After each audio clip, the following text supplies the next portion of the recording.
कृषि कानूनों को लेकर संसद में आज भी हंगामे के आसार हैं। कल विपक्ष के शोर शराबे के चलते राज्यसभा की कार्यवाही नहीं चल सकी। वहीं लोकसभा में भी विपक्ष के नेताओं ने किसानों का मुद्दा उठाया था। इस बीच कृषि मंत्री नरेंद्र सिंह तोमर ने कहा कि सरकार किसानों के मुद्दे पर चर्चा के लिए तैयार है। सरकार सदन के भीतर भी और सदन के बाहर भी हमेशा चर्चा के लिए तैयार रही है। आज भी प्रश्नकाल में बड़ी संख्या में प्रश्न कृषि और कृषि कल्याण से संबंधित थे। माननीय अध्यक्ष महोदय, आपने भी आग्रह किया अगर आज प्रश्नों पर चर्चा होती तो मैं समझता हूं आधी चर्चा पूरी हो गई होती, लेकिन सदस्यों ने ध्यान नहीं दिया है। ये सदन का समय बर्बाद हो रहा है। किसानों के आंदोलन के बीच दिल्ली के तीनों बॉर्डर पर पुलिस की नाकेबंदी से किसान नेता भड़क गए हैं। किसान नेताओं ने कहा कि सरकार ने अन्नदाताओं की राह में कांटे बिछाए हैं। हालांकि दिल्ली पुलिस कमिश्नर ने कहा है कि सुरक्षा घेरे को मजबूत करने के लिए प्रशासन की ओर से इस तरह के कदम उठाए गए हैं। दिल्ली पुलिस ने एक वीडियो जारी कर दावा किया है कि किसानों के आंदोलन के दौरान मंच पर भड़काऊ भाषण दिए जा रहे हैं, जिसके चलते बीते दिनों हिंसा भड़की।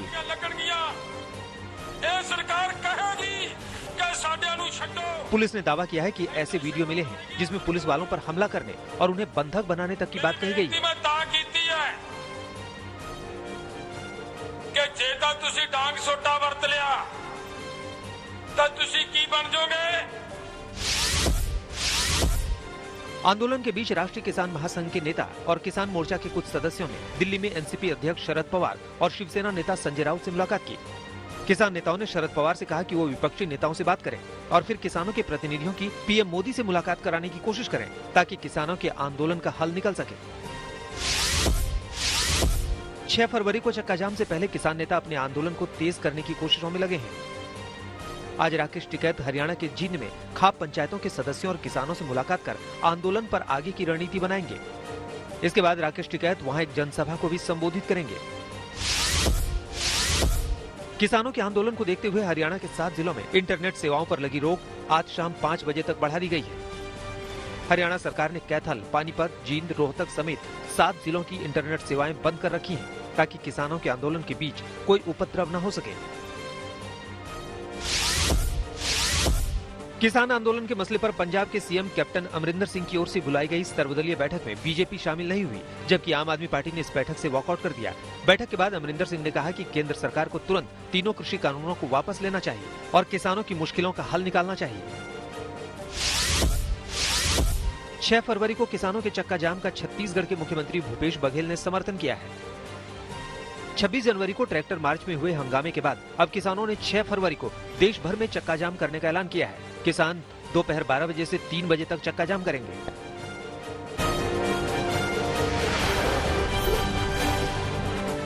पश्चिम बंगाल चुनाव के लिए बीजेपी का अभियान तेज हो गया है। इसी कड़ी में प्रधानमंत्री नरेंद्र मोदी 7 फरवरी को बंगाल का दौरा करेंगे। वो अपने दौरे पर हल्दिया में एक रैली को संबोधित करेंगे। बीजेपी 5 परिवर्तन रथ यात्राएं भी करने वाली है। एक रथ यात्रा को कूच बिहार में गृह मंत्री अमित शाह 11 फरवरी को हरी झंडी दिखाएंगे। बीजेपी अध्यक्ष जेपी नड्डा भी परिवर्तन रथ यात्रा के लिए 2 बार बंगाल जाएंगे। नड्डा का ये दौरा 6 फरवरी और 9 फरवरी को होगा। निकलने वाली है देश में प्रदेश में 5 और 6 तारीख को नड्डा जी एक यात्रा का उद्घाटन करेंगे। 11 तारीख को गृह मंत्री जी कुछ बिहार से प्रारंभ करेंगे। 2 यात्राओं की हमारी तैयारी हुई। 3 यात्राओं के बारे में और चर्चा करके आपको बताएंगे। सर क्या प्रधानमंत्री जी भी जाएंगे क्या? प्रधानमंत्री जी का परिवर्तन यात्रा से कोई मतलब नहीं, बाकी हम उनका एक कार्यक्रम जरूर हल्दिया में कुछ आश्वी कार्यक्रम। केंद्रीय मंत्री गिरिराज सिंह ने पश्चिम बंगाल की मुख्यमंत्री ममता बनर्जी की तुलना जिन्ना से की है। उन्होंने कल ट्वीट कर ममता पर गंभीर आरोप लगाए। गिरिराज सिंह ने ट्वीट कर कहा कि जिन्ना ने 1946 में डायरेक्ट एक्शन डे का नारा दिया और उसके साथ ही बंगाल में हजारों हिंदू मारे गए। उसके बाद बंगाल के घाव को हर सरकार ने कुरीदा है। केंद्रीय मंत्री के मुताबिक ममता दीदी का तांडव जिन्ना से अधिक है। बंगाल को अब मरहम की जरूरत है, उसे बीजेपी की जरूरत है।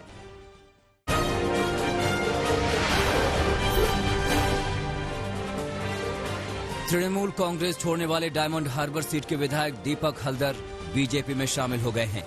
शुभेंदु अधिकारी, राजीव बनर्जी और मुकुल रॉय की मौजूदगी में एक रैली के दौरान दीपक हल्दर ने बीजेपी का दामन थामा। 2 बार विधायक रहे दीपक हल्दर ने सोमवार को ही पार्टी छोड़ दी थी। और कहा था कि टीएमसी में अब काम करने का माहौल नहीं रहा, इसलिए वो पार्टी छोड़ रहे हैं। पश्चिम बंगाल में बीजेपी परिवर्तन यात्रा की तैयारी में जुटी है। इस बीच हाल ही में बीजेपी में शामिल होने वाली राजीव बनर्जी ने कहा कि ममता सरकार परिवर्तन यात्रा की इजाजत नहीं दे रही है, क्योंकि उसे पश्चिम बंगाल में परिवर्तन का डर सता रहा है। ममता सरकार में मंत्री पार्थ चैटर्जी ने कहा कि बीजेपी की परिवर्तन यात्रा को मंजूरी देने का फैसला प्रशासन को लेना है। इसके साथ पार्थ चैटर्जी ने यह भी कहा कि हम समाज को बांटकर अपनी संस्कृति को खत्म नहीं करना चाहते, हमें अपने राज्य के धर्मनिरपेक्ष मूल्यों की रक्षा करनी चाहिए।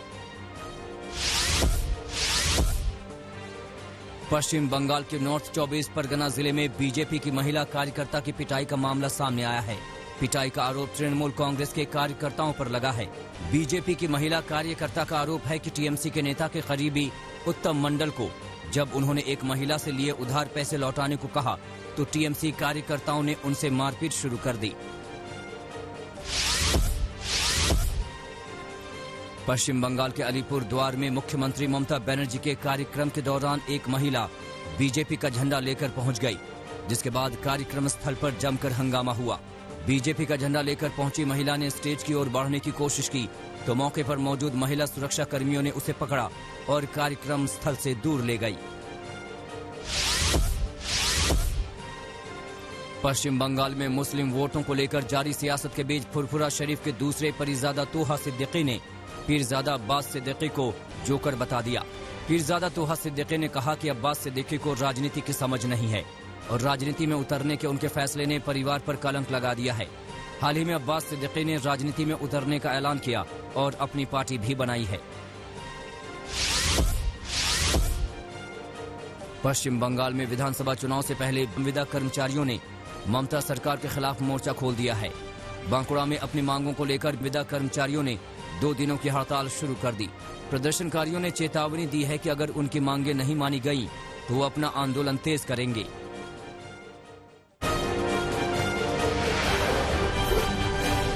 मध्य प्रदेश से कांग्रेस विधायक कांतिलाल भूरिया के बयान पर विवाद बढ़ता जा रहा है। कांतिलाल भूरिया ने राम मंदिर के लिए इकट्ठा किए जा रहे चंदे पर आपत्तिजनक बयान दिया था और कहा था कि बीजेपी वाले दिन में राम मंदिर के नाम पर चंदा लेते हैं और रात में शराब पीते हैं। कांतिलाल भूरिया के बयान पर नाराजगी जताते हुए बीजेपी नेताओं ने कांग्रेस पार्टी से भूरिया पर कार्रवाई करने की मांग की है। कांग्रेस विधायक कांतिलाल भूरिया के बयान पर संत समाज ने भी भारी नाराजगी जताई है। अखिल भारतीय अखाड़ा परिषद के अध्यक्ष महंत नरेंद्र गिरी ने कांग्रेस विधायक के बयान को शर्मनाक करार दिया। प्रयागराज के माघ मेले में आए साधु संतों ने कांतिलाल भूरिया पर कार्रवाई की मांग की। पंजाब के जलालाबाद में अकाली दल के नेता सुखबीर बादल की गाड़ी पर हमला हुआ। इस दौरान ईंट पत्थर चले और कई राउंड फायरिंग भी हुई। नगर काउंसिल के चुनाव में सुखबीर सिंह बादल पार्टी प्रत्याशी का नामांकन दाखिल करवाने पहुंचे थे। इस दौरान वहां हंगामा हो गया और सुखबीर सिंह बादल के काफिले को निशाना बनाकर हमला किया गया।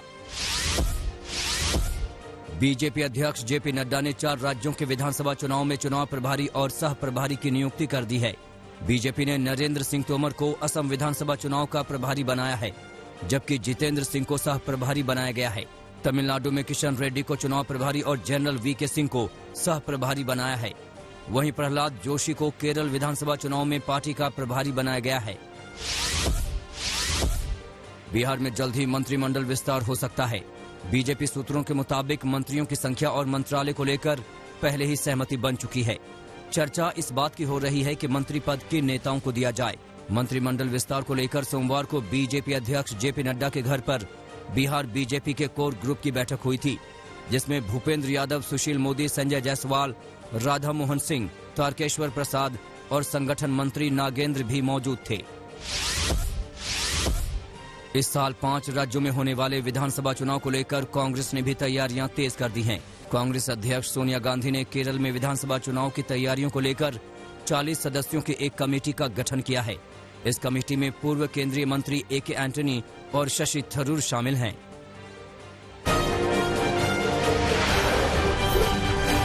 उत्तर प्रदेश के बलरामपुर में एक बेटे ने अपनी मां और पिता को पीट कर मार डाला। मामला कोतावली देहात क्षेत्र का है। आरोपों के मुताबिक खेत में पारिवारिक झगड़ा हुआ था। इसी झगड़े के चलते आरोपी ने अपनी मां और पिता को इतना पीटा कि वो गंभीर रूप से घायल हो गए। उन्हें अस्पताल में भर्ती कराया गया, जहां दोनों ने दम तोड़ दिया। मां बाप को मारने के बाद आरोपी फरार है, जबकि पुलिस ने हत्या का केस दर्ज कर आरोपी की तलाश में जुट गई है। दिल्ली में एयर कस्टम विभाग ने एक अफगानी नागरिक को 82 लाख के सोना के साथ पकड़ा है। जांच के दौरान अफगानी नागरिक के पास से सोने के 2 बिस्किट मिले, जिसकी कीमत करीब 82 लाख रुपए है।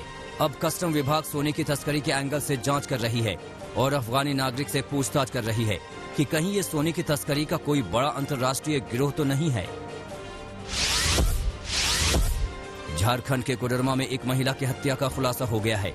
पुलिस के मुताबिक मृतक महिला का बेटा और हत्या करने वाला आरोपी मित्र थे। दोनों एक ही लड़की से प्रेम करते थे। इसी बात से नाराज आरोपी ने बदला लेने के इरादे से अपने मित्र के बेटे की हत्या की साजिश रची और हत्या को अंजाम दिया। पुलिस ने आरोपी के पास से हत्या में इस्तेमाल किया गया हथियार बरामद कर लिया है और आरोपी को गिरफ्तार कर लिया है। बिहार के मुंगेर में पुलिस ने हथियार बनाने की अवैध फैक्ट्री का भंडाफोड़ किया है। मामला ऋषिकुंड का है। यहाँ जंगलों में हथियार बनाने की अवैध फैक्ट्री चल रही थी। पुलिस ने हथियार बनाने वाले 4 आरोपियों को गिरफ्तार किया है। पुलिस ने जमालपुर एसटीएफ के साथ मिलकर फैक्ट्री का भंडाफोड़ किया। पुलिस ने भारी तादाद में अर्धनिर्मित हथियार बरामद किए हैं। साथ ही हथियार बनाने वाले सामान भी जब्त किए हैं। मध्य प्रदेश के सिवनी में पुलिस ने लूटकांड का बड़ा खुलासा किया है। पुलिस ने लूट के आरोपियों के पास से 1 करोड़ 74 लाख रुपए की रकम बरामद की है।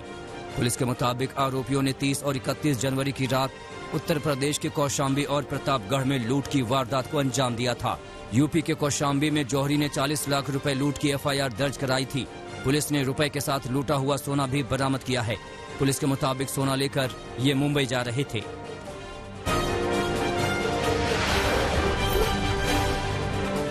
कोरोना महामारी के बीच आज से बेंगलुरु में दुनिया के पहले एयर शो का आगाज हो रहा है।